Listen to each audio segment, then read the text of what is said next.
जय हिंद, नमस्कार। मैं अंबर जैदी स्वागत करती हूँ आप सबका एक बार फिर से हमारे आज के कार्यक्रम में। दोस्तों, राजस्थान के पचपदरा रिफाइनरी में आग लग गई है और आज उस रिफाइनरी का इनॉग्रेशन होने वाला था प्रधानमंत्री मोदी के हाथों, और कल यानी कि इनॉग्रेशन से ठीक एक दिन पहले आग लग जाती है।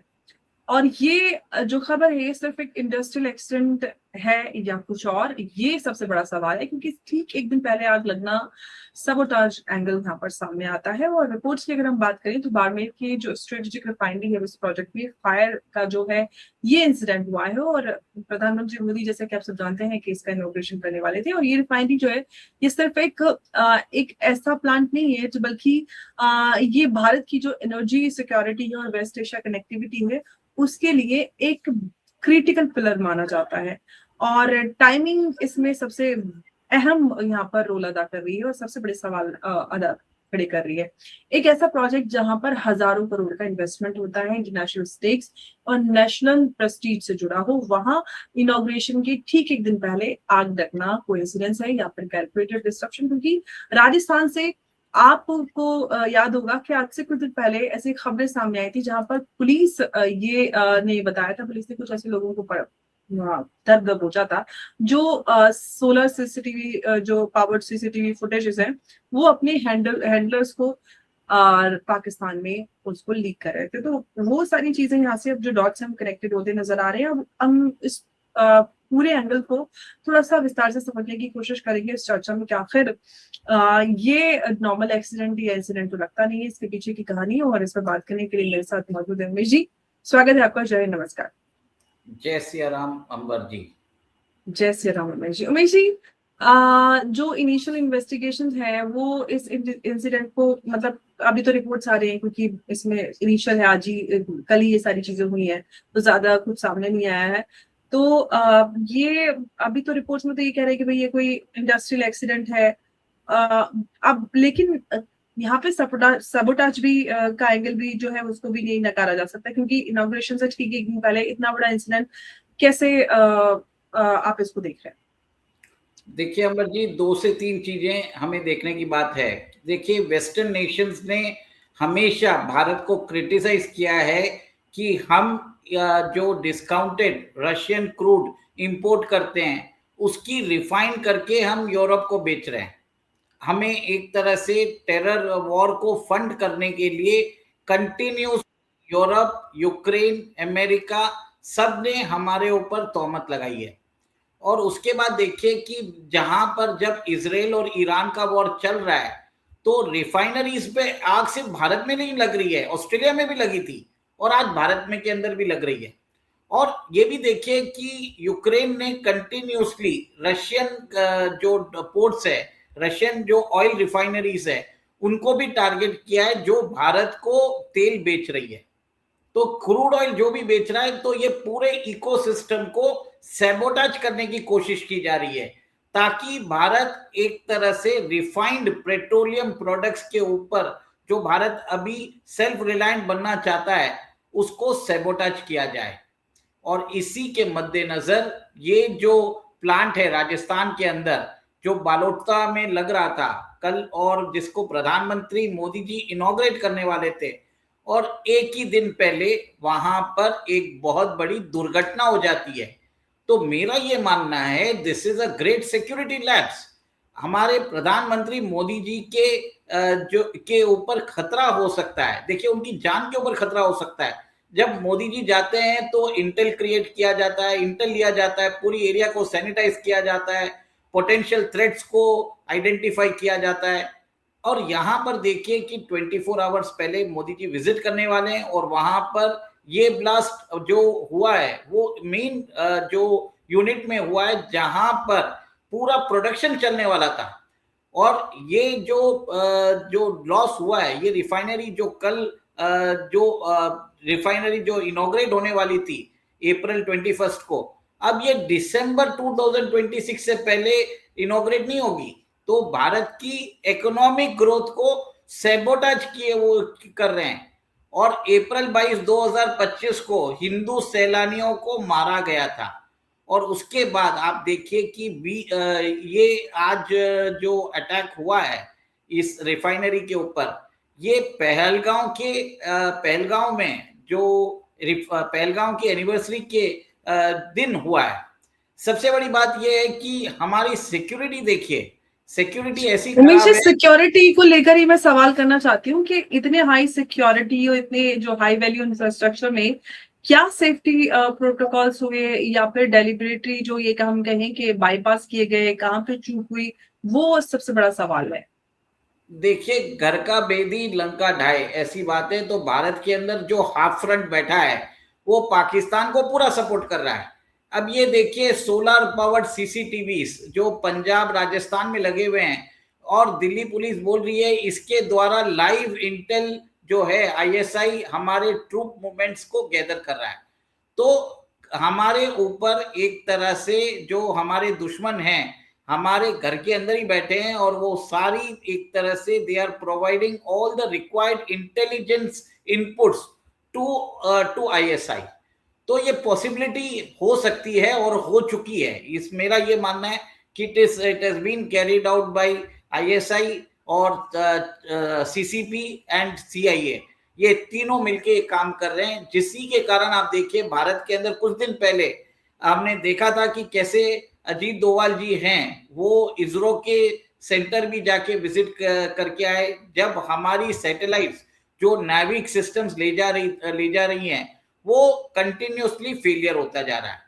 तो कोई ना कोई भारत की डेवलपमेंट से परेशान हो चुका है, भारत के प्रोग्रेस से परेशान हो चुका है, भारत को नेविगेशनल कैपेसिटी को डिनाई करना चाहता है, भारत को एक तरह से रिफाइंड पेट्रोलियम प्रोडक्ट्स के अंदर सेल्फ सफिशिएंट बनना हुआ देखना नहीं चाहता है, भारत की ग्रोथ से जला हुआ है। और देखिए, पाकिस्तान समझ चुका है कि भारत को अगर तोड़ना है तो उनके क्रिटिकल इंफ्रास्ट्रक्चर को सेबटाज करो। चाइना भी इसके लिए चाहता है, क्योंकि चाइना पाकिस्तान को पूरी एक तरह से सपोर्ट देता है। इसके अंदर ऑपरेशन सिंदूर में उन्होंने जो भारत के ट्रूप के मूवमेंट्स की जानकारी पाकिस्तान को दी है। पाकिस्तान के द्वारा जितने भी ड्रोन्स और मिसाइल्स है उसमें बाइडो के नेविगेशनल सिस्टम्स हैं। तो चाइना भी इसके अंदर इन्वॉल्व है। और हमें ये देखा है कि कैसे जो हमारे फादर ऑफ हमारे जो न्यूक्लियर प्रोग्राम है होमी जहांगीर बाबा, उनको भी अमेरिका ने, सीआईए ने 1966 में उनको प्लेन क्रैश में उनको उड़ा दिया था, उनका असैसिनेट कर दिया था। तो लेकिन उमेश जी, ये इसी चीज से मैं एक सवाल पूछना चाहती हूँ आपसे कि जो टाइमिंग है, मतलब इनॉग्रेशन के का टाइमिंग हम देखें तो इसको देखते हुए एक मैसेज देने की यहाँ पर क्या कोई कोशिश की गई है, और किस तरफ से किसको मैसेज दिया जा रहा है इस सब के थ्रू? देखिए, ये क्लियर कट मैसेज भारत की मोदी सरकार को हटाने के उपलक्ष्य में ये किया जा रहा है। ये सब जो ऑपरेशन होता है भारत की ग्रोथ को सैबोटाज करना, जिससे पब्लिक के बीच में आक्रोश बढ़े और मोदी जी को हटाए, well before the 2029 Lok Sabha election also. Amber ji, ये जो प्लांट था ना, ये जो राजस्थान के अंदर जो पेट्रोकेमिकल प्लांट था, ये ग्रीनफील्ड पेट्रोकेमिकल प्लांट बोलते हैं। इसके अंदर हाई क्वालिटी रॉ मटेरियल्स हैं, जैसे पॉलीप्रोपिलीन, पॉलीएथिलीन, बेंजीन, टोलिन, इन सब का पूरा प्रोडक्शन हो रहा था पेट्रोकेमिकल्स का। और ये जो प्लांट है ये वाइड रेंज ऑफ गुड्स को सपोर्ट करता था, जैसे plastic furniture, agriculture pipes, packaging films, automobile components, synthetic fibres, medical equipment, chemicals जैसे पेंट्स और डिटर्जेंट्स है। इस प्रोजेक्ट के अंदर एचपीसीएल और राजस्थान गवर्नमेंट इन्वॉल्व था। 2013 में सोनिया गांधी ने इसकी नींव रखी थी, जब अशोक गहलोत सीएम थे। देखिए, उस समय प्रधानमंत्री मनमोहन सिंह थे, पर सोनिया गांधी इनॉग्रेशन करती है, ये सबसे बड़ी बात है।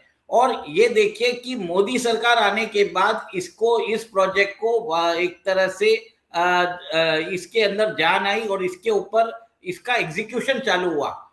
और आप ये देखिए, भारत की जो रिफाइंड जो कैपेसिटी है पेट्रोकेमिकल्स की, it is somewhere around 260 million metric tons per annum, और इसकी जो कैपेसिटी थी around 9 million metric tons per annum थी। और ये राजस्थान को इंडस्ट्रियल मैप पे जोड़ देता। देखिए गुजरात के अंदर ऑलरेडी हो रहा है, और उसके साथ हमेशा ये गुजरात से लेकर मैं एक सवाल आपको से पूछना चाहती हूँ कि आपको याद होगा कि जामनगर को लेकर भी पाकिस्तान ने धमकी दी थी रिफाइनरी को लेकर। अब यहाँ से सवाल ये उठता है कि इनॉग्रेशन से ठीक एक दिन पहले इस तरह की घटना होती है, तो क्या भारत के जो स्ट्रेटेजिक एनर्जी प्रोजेक्ट्स हैं वो अब सॉफ्ट टारगेट बन गए हैं और जियोपॉलिटिकल जो टेंशंस है उसके बीच में? देखिए एनर्जी प्रोजेक्ट्स जो हैं सॉफ्ट टारगेट हर जगह है। रशिया यूक्रेन वॉर के अंदर देख लीजिए, इसराइल हम्म। ईरान ईरान के वॉर के अंदर देख लीजिए, सैबोटाज हम्म। करना रहता है, तो वहां जी। पर भी हो जाता है। तमिलनाडु के हम्म। अंदर आप देखिए 2012 में कूडंकुलम न्यूक्लियर हम्म। प्रोजेक्ट के ऊपर डेमोन्स्ट्रेशन हुए थे। फिर बाद में जो वेदांता का प्लान था ट्यूटिकोरिन में, जिसके जो भारत का 40% कॉपर बनाता था, उसको बंद कर दिया गया वहां पर, और भारत नेट एक्सपोर्टर से नेट इंपोर्टर बन चुका है। उसके बाद देखिए कि जब भी सैमसंग की फैक्ट्रीज और ये फॉक्सकॉन की फैक्ट्रीज जो तमिलनाडु में बन रही थी, तमिलनाडु और केरला कर्नाटका में, उसको वहां पर टारगेट किया, वहां की फैक्ट्रीज के अंदर स्ट्राइक्स इंजीनियर किया हम्म। गया। और चाइना ने हमें क्रिटिकल जो रेयर अर्थ मिनरल्स है उसके उसको उसकी रोक लगा दी है। तो ये सब चीज आपको समझ में आना चाहिए कि जो वेस्टर्न नेशंस, अमेरिका, चाइना और पाकिस्तान, तीनों हम्म। एक तरह से डाइजेस्ट नहीं कर पा रहे हैं कि भारत के हम्म। अंदर इकोनॉमिक प्रोग्रेस हो रही है, भारत सेल्फ सफिशिएंट बन रहा है हम्म। रिफाइंड पेट्रोलियम प्रोडक्ट्स में, और वो हम्म। एक तरह से ग्लोबल ग्लोबल पेट्रोकेमिकल सेक्टर में एक बहुत बड़ा फोर्स बन के उभर रहा है। भारत के पास hmm. Fourth largest refined petroleum capacity है। अब जी। अजीत डोभाल जी भी अभी सऊदी अरेबिया गए थे। सऊदी अरेबिया भी भारत के अंदर 90,000 करोड़ रुपया इन्वेस्ट कर रहा है, क्योंकि भारत के अंदर वो रिफाइनरी लगाना चाहता है। तो ये जी। भी बात बताया जाता है कि जो भारत के अंदर एक सिचुएशन पेंट करने की कोशिश की जा रही है कि यहाँ पर जो इन्वेस्टमेंट के लायक नहीं है भारत, यहाँ पर नोएडा के अंदर आप देखिए 2 हफ्ते भर पहले वहां पर कम से कम जो 20 व्हीकल्स को जला दिया गया, और बहुत सारा जो बताया जाता है कि 40,000 वर्कर्स जो है वो रोड पे आ गए थे, और उन्होंने इंडस्ट्रियल यूनिट्स को टारगेट किया। हर दिन उधर जब भी काम नहीं होता है नोएडा के अंदर, जो सबसे बड़ा इंडस्ट्रियल टाउनशिप बोला जाता है नॉर्थ इंडिया के अंदर, 800 करोड़ रुपए का नुकसान हुआ है। और बड़ी जो जी। स्मॉल स्केल यूनिट्स है वो वेफर थिन मार्जिन से काम करती है। वहां पर हम्म। अगर इस टाइप का डिसरप्शन होता है तो बहुत हम्म। ज्यादा फर्क पड़ता है। तो ये जी। सब चीज मुझे समझ में आ रहा है कि भारत के खिलाफ एक economic war, economic sabotage, economic जी। टेररिज्म ये चलाया जा रहा है। और अच्छा इसके मैं साथ जी, ये भी सवाल अब यहाँ पे निकल कर आता है, क्या ये जो इंसिडेंट है इसका कनेक्शन जो है वो ब्रॉडर जो रीजनल इंस्टेबिलिटी है उससे जुड़ा हो सकता है, या फिर हम ये कहें कि सिर्फ एक कोइंसिडेंस है, टाइमिंग, मतलब एक कोइंसिडेंस बात है? देखिए कंटिन्यूसली आप देखिए भारत के जो इकोनॉमिक सेंटर्स हैं वहां पर हम्म। या तो मैन्युफैक्चर्ड डिसेंट कल्टीवेट किया जाता है, उससे पहले नाविक जो हमारी सैटेलाइट है उसको सैबोटाज किया जाता है।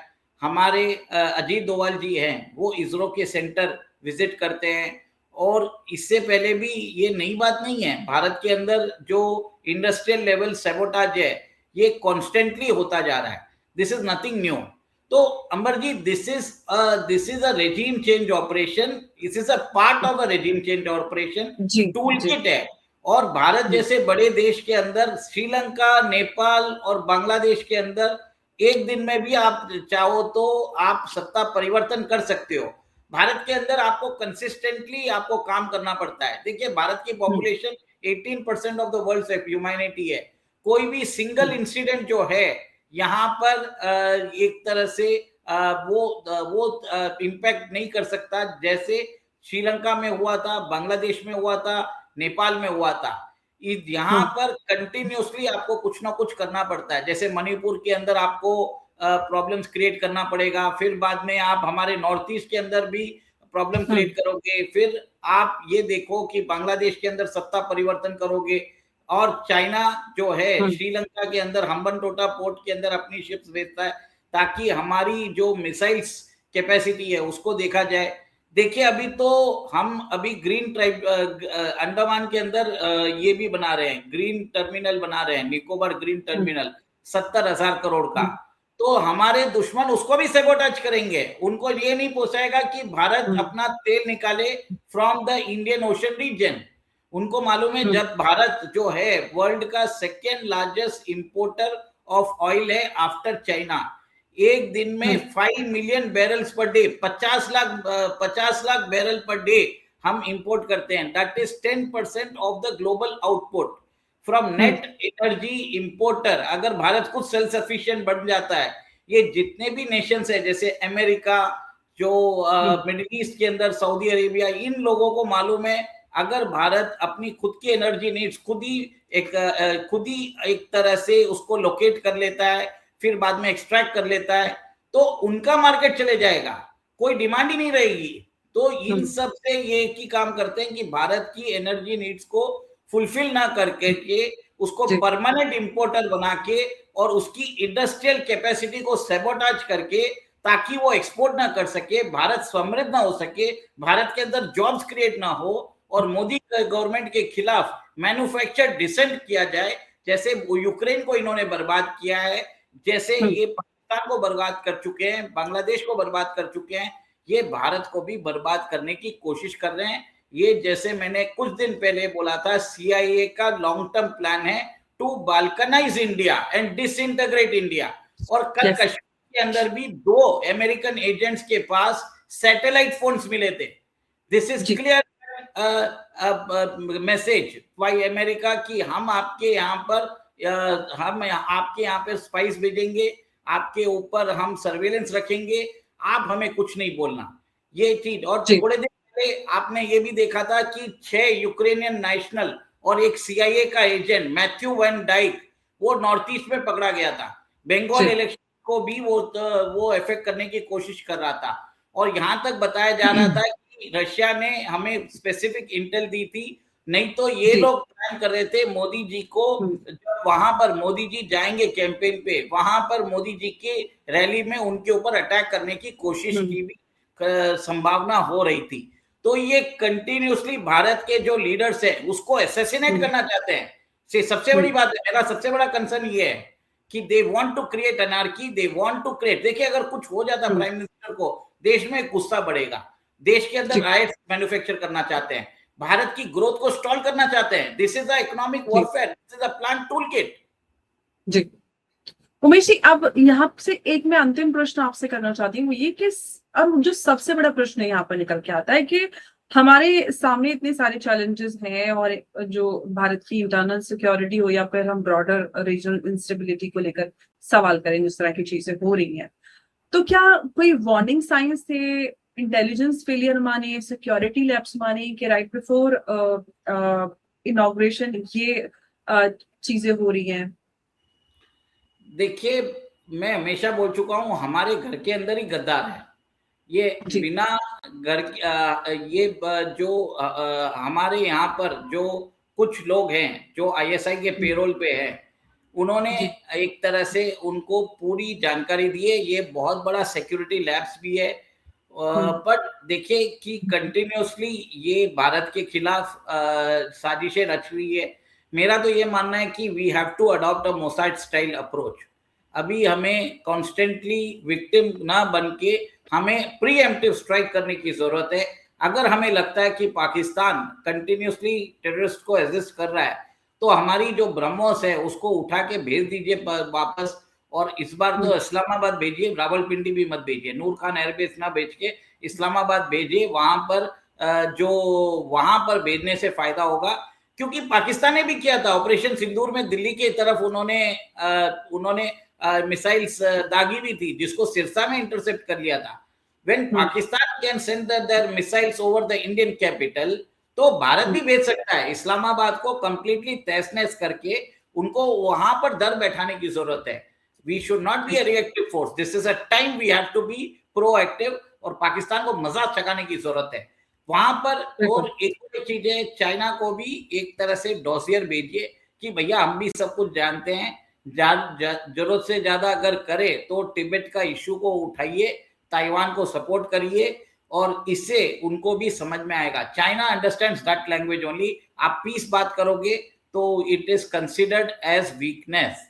यू हैव टू बिल्कुल। Speak from the position of strength. बिल्कुल।